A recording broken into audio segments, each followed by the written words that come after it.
महात्मा ज्योतिबा राव फूले, जिनका फोटो आप आगे दिख रहे हैं, महात्मा ज्योतिबा राव फूले और माता सावित्रीबाई फूले और अम्मी हमारी फातिमा शेख, ये तीन जो शख्सियत हैं, इन लोगों ने जिम्मेदारी उठाई क्योंकि उनको ये एहसास हुआ। महात्मा ज्योतिबा फूले ने जब देखा, पढ़ाई के दौरान ये देखा कि हमारे लोगों को पीछे किया जा रहा है। क्यों?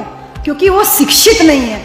खुद ज्योतिबा फूले के साथ में जब जाति का भेद होता है, ब्राह्मण समाज की शादी में वो जाते हैं और उस शादी में उनको बेइज्जत करके निकाल दिया जाता है, जबकि वो सर पे पगड़ी बांधे हुए होते हैं, सफेद का कपड़ा, अच्छा कपड़ा पहने होते हैं, लेकिन इसके बावजूद कहा जाता है कि ये शूद्र जाति का है, नीच जाति का है, ये बारात में हमारे साथ नहीं चल सकता है। जब वो बेइज्जती वो सहते हैं तो वहां से जब बारात से उनको निकाला जाता है तो घर में आके रोते हैं और रोते रोते इस बात का जब उनको आभास होता है कि कान में कहीं घंटी और घुंघरू की आवाज सुनाई दे रही है, उठ के खिड़की पे से निकल के ज्योतिबा फूले देखते हैं तो एक आदमी झुक करके, उसके कमर में झाड़ू लगी होती है, गले में मटकी टंगी होती है, पैरों में घुंघरू बंधा होता है और वो झुक करके ऐसे डरते डरते चल रहा होता है। चलने से उसके पाँव की घुंघरू की आवाज से जब उनका कान भेदता है तो वो उठ के देखते हैं कि अरे बाप रे, मेरी तो बेइज्जती केवल बारात में हुई, ये तो इंसान है, लेकिन इसके बावजूद इंसान कहलाने लायक नहीं क्योंकि इनके कमर में झाड़ू लगी है, इनके गले में मटका टंगा हुआ है। ये ताली बजाने का विषय नहीं है मेरे भाई। अपना इतिहास जानना ताली बजाने का विषय कभी नहीं हो सकता। उस दिन उनके दिमाग में आया कि इस व्यक्ति की ऐसी स्थिति इसलिए है क्योंकि ये शिक्षित नहीं है, इसको ज्ञान नहीं है। बहन जी, हम 5 मीटर साड़ी लपेटते हैं, उसके ऊपर सर पे पल्ला रखते हैं और उसके बाद किचन में खड़े होकर काम करते हैं, और फिर भी अगर कभी रोटी जल जाए या सब्जी में नमक भूल जाए तो घर के लोग फट से मुंह उठा के बोल देते हैं, खाना बनाना नहीं आता क्या? तेरी माँ ने तुझे नहीं सिखाया था क्या? कभी आप 5 मीटर साड़ी लपेट के किचन में जाओ, आदमी खाना बनाता है तो बंडी तक उतार देता है। ऐसा होता है, देखा है मैंने, बहुत सारे हॉस्टल्स में भी देखा है और आम समय में भी देखा, क्योंकि इन्हें आभास है गर्मी का, इन्हें आभास है कि गर्मी लगती है तो आपको सहूलियत के हिसाब से खाना बनाना चाहिए। लेकिन औरतों को इस बात का आभास करा दिया गया है कि तुमको साड़ी ही पहननी है, तुमको सलवार सूट ही पहनना है, तुमको सर पे पल्ला ही रखना है और इसी स्थिति में तुमको काम करना है। तो उनको बोध नहीं है, इसीलिए वो पीड़ित हैं। और यही बोध ज्योतिबा फूले ने समाज को कराया। शिक्षा के ऊपर सबसे ज्यादा जोर दिया कि इस आदमी की हालत शिक्षा की वजह से है कि वो शिक्षित नहीं है, इस अज्ञानी है, और इसीलिए पहले अपनी पत्नी को पढ़ाते हैं और उसके बाद स्त्रियों की शिक्षा के लिए पहला स्कूल खोलते हैं, जिसकी वजह से आप इतने सारी औरतों को, यहाँ तक कि मुझे भी आज पढ़ा लिखा हुआ देख रहे हैं। और मैं मेयर साहब का भी जो यहाँ पे उपस्थित हैं, प्रीति गुप्ता जी, आपकी सीट मेरे बगल में ही लगी हुई थी, लेकिन वो उस पर कोई और बैठा हुआ था, इसलिए आप मुझसे दूर बैठी हुई हैं। मैं मैडम को भी धन्यवाद करूँगी कि आप यहाँ पर इतने जनमानस को आपने इतना बड़ा हॉल उपलब्ध कराया है। आपकी शिक्षा और हमारी शिक्षा के पीछे ये तीन जो महाभूतियाँ दिखाई दे रही हैं, कबीरदास के नीचे माता सावित्रीबाई फूले, अम्मी फातिमा शेख और महात्मा ज्योतिबा राव फूले, इन्होंने अपनी जिम्मेदारी निभाई। क्यों और कैसे की बात हो रही है? इन्होंने जिम्मेदारी निभाई कि शिक्षा बिना मति गई, मति बिना गति गई, गति बिना नीति गई, ये कहते हैं ना। और उसके बिना जो बहुजन समाज है वो हमेशा गुलाम बना रहा। उस गुलामी को तोड़ने के लिए इन्होंने शिक्षा को हथियार बनाया। और उसके बाद ज्योतिबा फूले के बाद बाबा साहब डॉक्टर अंबेडकर से पहले आते हैं छत्रपति शाहू जी महाराज, जो कि कहते हैं कि तुम्हारे को बाबा साहब डॉक्टर अंबेडकर जैसा मसीहा मिल गया है। वो अपने राज्य में पहली बार 50% आरक्षण लागू कराते हैं, 50% आरक्षण लागू करा के अपनी जिम्मेदारी निभाते हैं। वो कहते हैं कि जो ताकतवर घोड़े हैं और जो कमजोर घोड़े हैं, अगर दोनों को एक साथ खोल दिया जाएगा तो जो ताकतवर घोड़े हैं वो कमजोर घोड़ों का शेयर खा जाएंगे। ऐसा होता है ना बहन जी?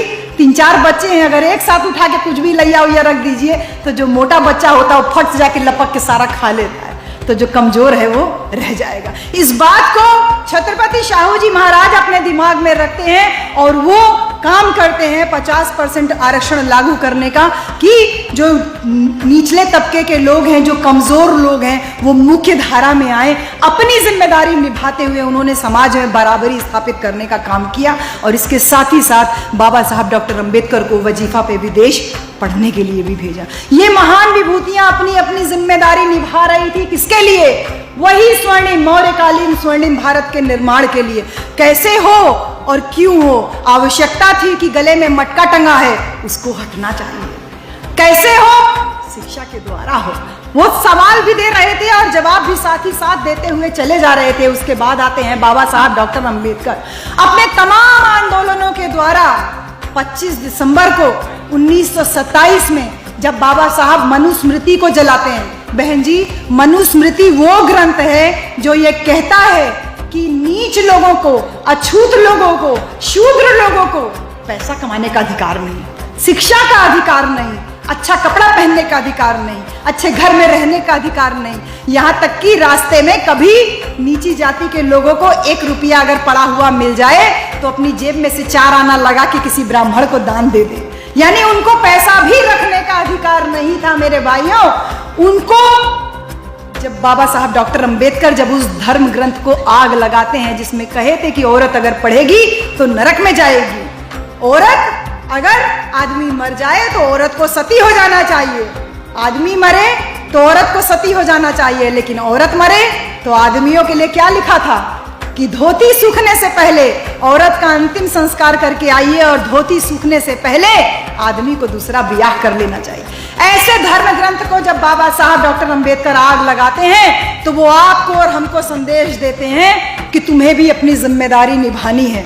आज जो काम मैं करके जा रहा हूं मनुस्मृति को दहन करने का, ये एक बहुत सोचा समझा काम है और एक बहुत सोची समझे समय से जो किया हुआ रुका हुआ काम था मेरे जीवन का, वो मैं कर रहा हूं और आपको संदेश दे रहा हूं कि ऐसा कोई भी धर्म ग्रंथ तुमको मानने की जरूरत नहीं है जिसमें तुमको गुलाम बनाने का साजिश किया जा रहा हो। ऐसे बाबा साहब डॉक्टर अंबेडकर चावदार तालाब पानी के लिए सत्याग्रह करते हैं, मंदिर के लिए सत्याग्रह करते हैं, मंदिर में प्रवेश का आंदोलन करके ये साबित करते हैं कि तुम्हारी हैसियत जो तुम खुद को हिंदू बने घूमते हो, अगर तुम हिंदू हो तो तुमको मंदिर में प्रवेश का अधिकार क्यों नहीं दे। ये तमाम महापुरुष अपनी जिम्मेदारी निभा रहे थे कि सम्राट अशोक का जो स्वर्णिम अध्याय था भारत का, उसको पुनः कैसे लिखा जाए। अपनी जिम्मेदारी निभाते हुए बाबा साहब को जब संविधान लिखने का मौका मिलने वाला था तभी ये तथाकथित लोग बोले, जो यहाँ पे ओबीसी समाज बैठा हुआ है, अनुसूचित वर्ग बैठा है, ट्राइबल्स बैठे हैं और इसके साथ ही साथ जो मुसलमान समाज बैठा हुआ है, कुछ लोगों ने उस समय चैलेंज दिया बाबा साहब को, अरे ये तेली तमोली कुनबी कुनभटों को क्या संसद में जाके हल चलाना है। जब वो ये कह रहे हैं तो अपनी अपनी हैसियत आंक लीजिए मेरे भाई। तेली तमोली कुनबी कुनभटों को क्या संसद में जाके हल चलाना है। बाबा साहब डॉक्टर अंबेडकर तुम्हारे लिए संविधान सभा की खिड़की दरवाजे तो क्या रोशनदान तक बंद हैं, हम तुमको संविधान नहीं लिखने देंगे। इतनी मुश्किलों का सामना करते हुए, इतने विरोधों का सामना करते हुए बाबा साहब को मौका मिला मुसलमानों की वजह से। यहाँ जितने मुसलमान भाई मौजूद हैं, मैं आपको शुक्रिया अदा करती हूँ कि आपकी वजह से आपने बाबा साहब को बंगाल की जयसूर और खुलना सीट से चुन करके जो बाबा साहब को संसद में भेजे, जिसकी वजह से बाबा साहब को संविधान लिखने का अवसर प्राप्त हुआ, वो अवसर को बाबा साहब ने हाथ से जाने नहीं दिया। वही स्वर्णिम अध्याय को वापस बुद्ध की शिक्षाओं को भारत के संविधान में लिख करके एक एक पाणातिपाता वेरमणि, हिंसा नहीं करेंगे, अदिन्न दाना वेरमणि, चोरी नहीं करेंगे, कामेशु मिच्छाचारा वेरमणि, व्यभिचार नहीं करेंगे, मूसावादा वेरमणि, झूठ नहीं बोलेंगे, और सुरा मेरई मज्जा पमादा ठाना वेरमणि, यानी किसी भी प्रकार का नशा नहीं करेंगे। ये 5 शील बुद्ध की शिक्षाओं का भारत के संविधान में है कि नहीं है। हिंसा करेंगे तो दफा 302, चोरी करेंगे तो 420, व्यभिचार करेंगे 376। ये सारी शिक्षाओं को बुद्ध की अपनी जिम्मेदारी समझते हुए बाबा साहब ने संविधान में लिखा। और उसके बाद बाबा साहब के बाद मान्यवर कांशीराम से लेकर के बाबू जगदेव प्रसाद कुशवाहा, महामना राम स्वरूप वर्मा, ये सारे महापुरुष अपनी अपनी जिम्मेदारी समझे। और बाबू जगदेव प्रसाद कुशवाहा ने तो खुले तौर पे बोला कि 100 में 90 शोषित हैं, जो आप लोग बार बार सुन रहे हैं, 90 भाग हमारा है। वो 90 शोषित हैं। आपको आपकी संख्या का एहसास करवाया सबसे पहले बाबू जगदेव प्रसाद कुशवाहा ने कि तुम 100 में 90 हो। अपनी शक्ति का एहसास करो। वही शक्ति का एहसास पेरियार ललाई सिंह यादव आपको करवाते हैं जब वो कहते हैं कि बलिदान न सिंह का होते सुना, बकरे बलिवेदी पे चढ़ाए गए, विषधारी को दूध पिलाया गया और केचुए कटिया में फंसाए गए, बलवान का बाल न बांका भया, कमजोर ही सदा सताए गए। उसी संख्या की बात पेरियार लाल यादव भी कर रहे हैं कि अपनी संख्या को पहचानो, अपनी शक्ति को जानो। और उसी शक्ति को मान्यवर कांशीराम जब कहते हैं वोट हमारा राज तुम्हारा नहीं चलेगा, नहीं चलेगा, कह रहे हैं जिसकी जितनी संख्या भारी उसकी उतनी हिस्सेदारी। ये तमाम जो नारे हमारे महापुरुषों ने आपको और हमको दिए, ये ताली बजवाने के लिए नहीं थे मेरे भाई, ये सोचने के लिए थे। इन नारों को कैसे अमल में लाया जाए इसके लिए थे। आज इस चिंतन शिविर की आवश्यकता क्यों पड़ी? इसीलिए कि शायद इन नारों का प्रभाव कम होता जा रहा है। बाबू जगदेव प्रसाद कुशवाहा, जिनको बिहार का लेनिन कहा जाता था, इतने बड़े बड़े काम उन्होंने जब किए, आखिर किन लोगों को तकलीफ थी? किन लोगों को तकलीफ थी बाबू जगदेव प्रसाद कुशवाहा की बातों से, जो उनको सरेआम सरी भीड़ के बीच में उनको गोली मरवा दी गई और उसके बाद उनकी लाश को घसीटते हुए ले गए और जब उन्होंने पानी मांगा तो पानी की जगह उनके मुंह पे पेशाब किया गया। ये कौन लोग हैं? कहां से ये इतनी निर्लज्जता लाते हैं, इतनी धृष्टता लाते हैं, इतना दुर्व्यवहार करने का साहस कहां से आता है इनके अंदर? कौन लोग हैं जिन्होंने बाबू जगदेव प्रसाद कुशवाहा जैसे मरते हुए व्यक्ति के मुंह पे पानी की जगह पेशाब डालने की हिम्मत की? वो कौन लोग हैं जब कर्पूरी ठाकुर जो उनके प्रभाव में आने के बाद बिहार में मुख्यमंत्री बनते हैं तो वो कहते हैं अरे कर्पूरी कर्पूरा छोड़ो गद्दी थामो उस तरह। कौन लोग हैं जो हमको हमारी जाति से ऊपर नहीं उठने देना चाहते? उत्तर प्रदेश में राम नरेश यादव जी मुख्यमंत्री बनते हैं तो कहते हैं अरे राम नरेश यादव वापस जाओ और जाके अपनी भैंस चराओ। कौन लोग हैं मेरे भाई?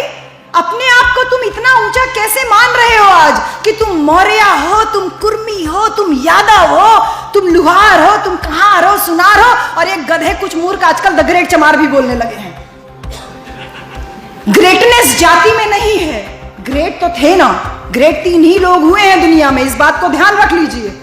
Ashoka the great, Akbar the great, Alexander the great, तीनों ए से नाम शुरू होता है। महान केवल ये 3 लोग थे। लेकिन ये कौन लोग हैं जिनको इन महानता से परेशानी है? कौन लोग हैं जिन लोगों ने नालंदा विश्वविद्यालय को आग लगाई? कौन लोग हैं जो ज्योतिबा फूले जब बात करते हैं कलम कसाई की कि आप लोगों के बच्चों को आगे बढ़ने से रोकते हैं, ये कलम कसाई नाम देते हैं ज्योतिबा फूले कि तुम्हारे इंटरव्यू में नंबर काट देंगे, प्रैक्टिकल में नंबर काट देंगे। ये कौन लोग हैं जो कलम कसाई बन रहे हैं? ये कौन लोग हैं जो कह रहे हैं कि राम नरेश यादव वापस जाओ, जाके अपनी भैंस चराओ? कौन लोग हैं जो अखिलेश यादव जी जब मुख्यमंत्री का आवास खाली किए तो उनके घर को न केवल गंगा जल से धुलवाया गया बल्कि बनारस से ब्राह्मण बुलवा करके पंचगव्य, जिसको गाय का गोबर, घी, मूत्र, पता नहीं क्या क्या चीज होता है उसमें, उससे जाके घर को पवित्र कराया गया। आखिर ये कौन लोग हैं? कहां से लाते हैं इतनी हेटरेड, इतनी नफरत? और किसके प्रति? जो 100 में 90 शोषित हैं, जिनका 90 भाग है, जो मेजॉरिटी है, उनके खिलाफ ये मुट्ठी भर लोग इतनी नफरत कहां से लेकर के आते हैं? ये क्यों लेकर के आते हैं? कैसे लेकर के आते हैं? और इसको कैसे दूर कर सकते हैं? ये चिंतन की बात है। सोचिए, विचारिए। श्रेष्ठता इसमें नहीं है कि तुम किस जाति में जन्म लिए हो मेरे भाई।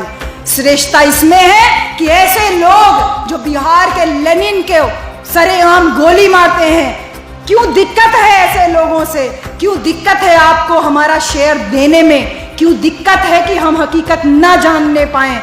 ऐसे लोगों की हकीकत आप जानोगे तब इस चिंतन शिविर का कुछ पर्पज सॉल्व होगा। बहन मायावती जब उत्तर प्रदेश में मुख्यमंत्री बनती हैं तो यहां तक कि हमारे समाज में भी लोग इस तरीके की बातें करते हैं, अरे चमैनिया बैठ गई, अरे चमैनिया बैठ गई। बहन जी को आप चमार जाति से ऊपर सोच ही नहीं पा रहे हो। जैसे आप लोग जब हम लोगों को बुला रहे थे, मैं आई नहीं इसीलिए दीप नारी का भी क्या बोलते हैं, कुछ बोला था आपने, नारी शक्ति का भी भागीदारी होना चाहिए। अरे नारी शक्ति का भागीदारी, महिला प्रतिनिधित्व। बहन जी उत्तर प्रदेश में पूरे सूबे पे 4-4 बार मुख्यमंत्री बने, तो क्या केवल औरतों के ऊपर शासन किया उन्होंने?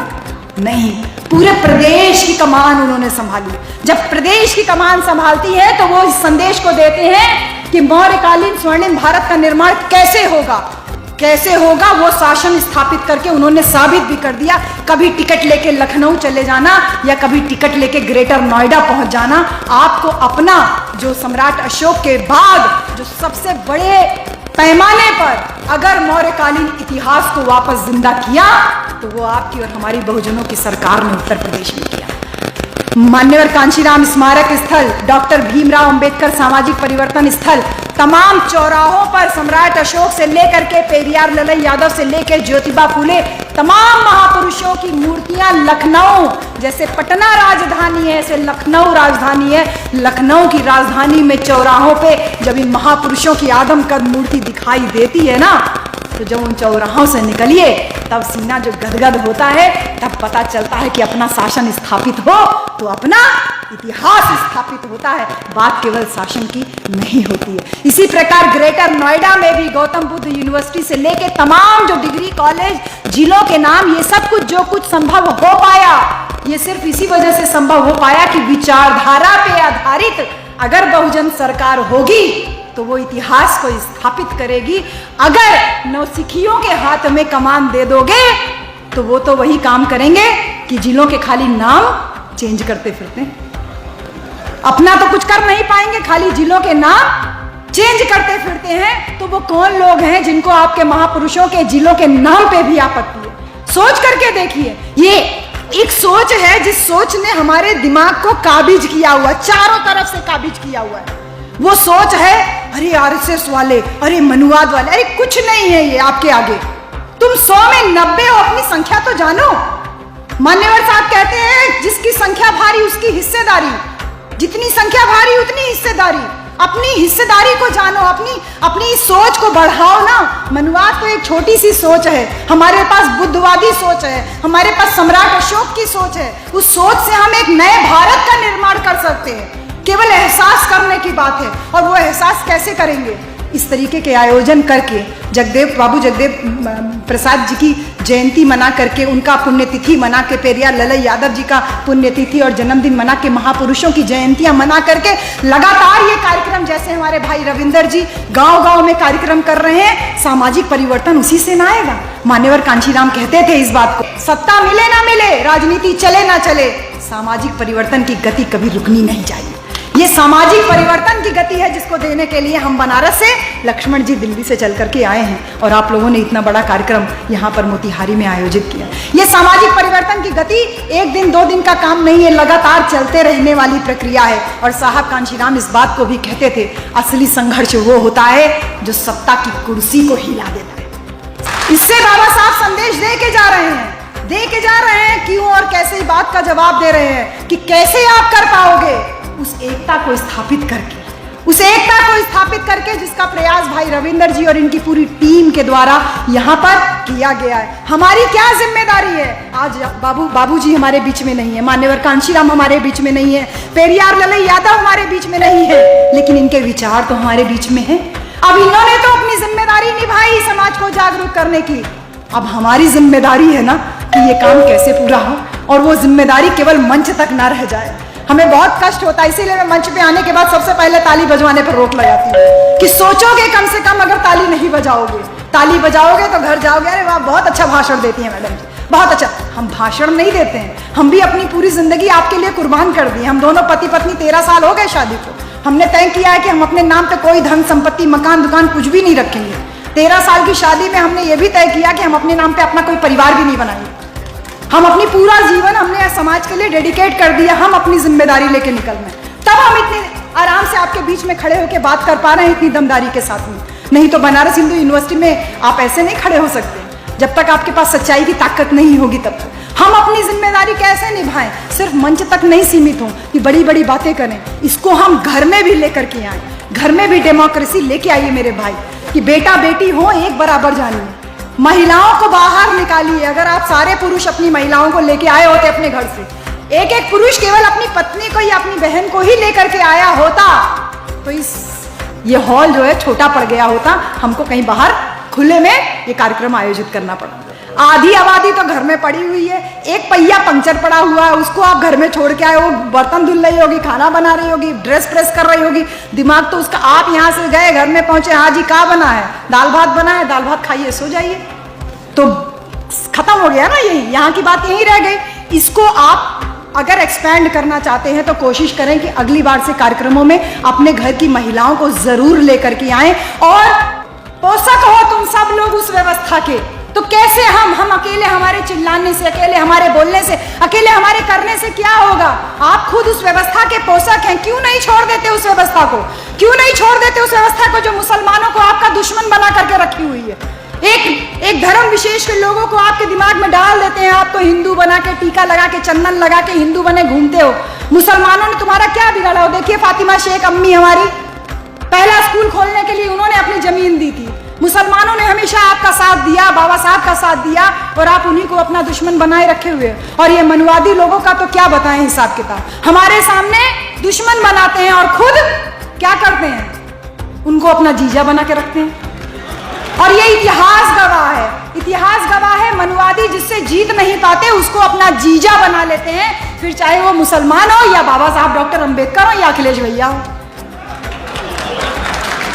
इसलिए आपसे कहना चाह रही हूं कि आप लोग ये चौराहे सट्टियों पे कार्यक्रम करके बोलना शुरू कीजिए। वो खाकी नेकर वाले हैं, हम नीले सूट बूट वाले हैं। हम नीले सूट बूट वाले हैं, वो खाकी नेकर वाले हैं। हम बाबा साहब के बेटे हैं, वो बाबा साहब के साले हैं। बोलना शुरू करो मेरे भाई।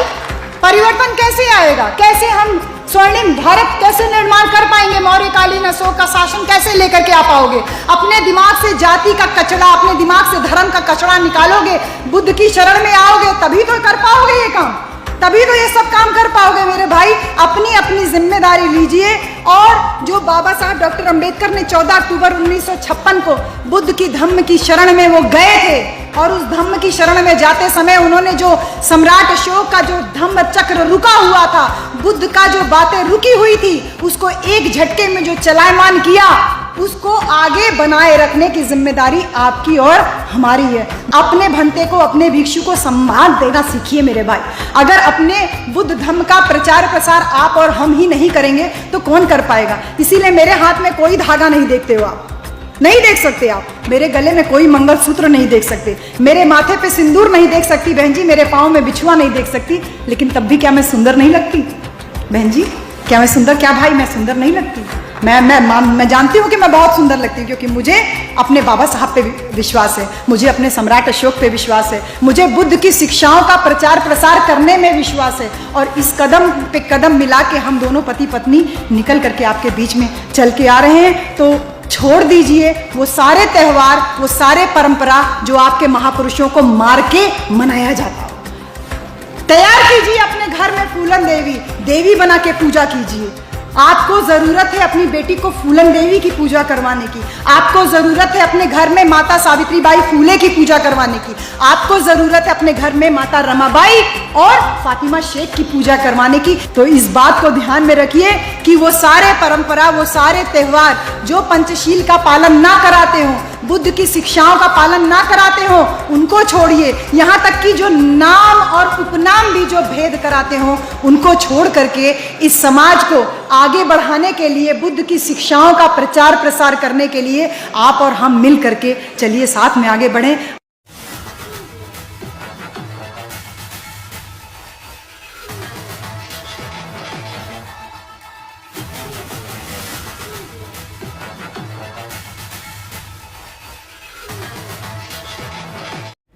अगर आप भी चाहते हैं कि आरटीआई इंडिया न्यूज़ आप सबकी आवाज़ इसी प्रकार उठाता रहे तो आरटीआई इंडिया न्यूज़ की आर्थिक सहायता करें। हर माह 99 रुपये दे करके आरटीआई इंडिया न्यूज़ की सपोर्ट करें, ताकि आरटीआई इंडिया न्यूज़ इसी प्रकार आपके मुद्दों को उठा सके और सरकार के कानों तक पहुंचा सके।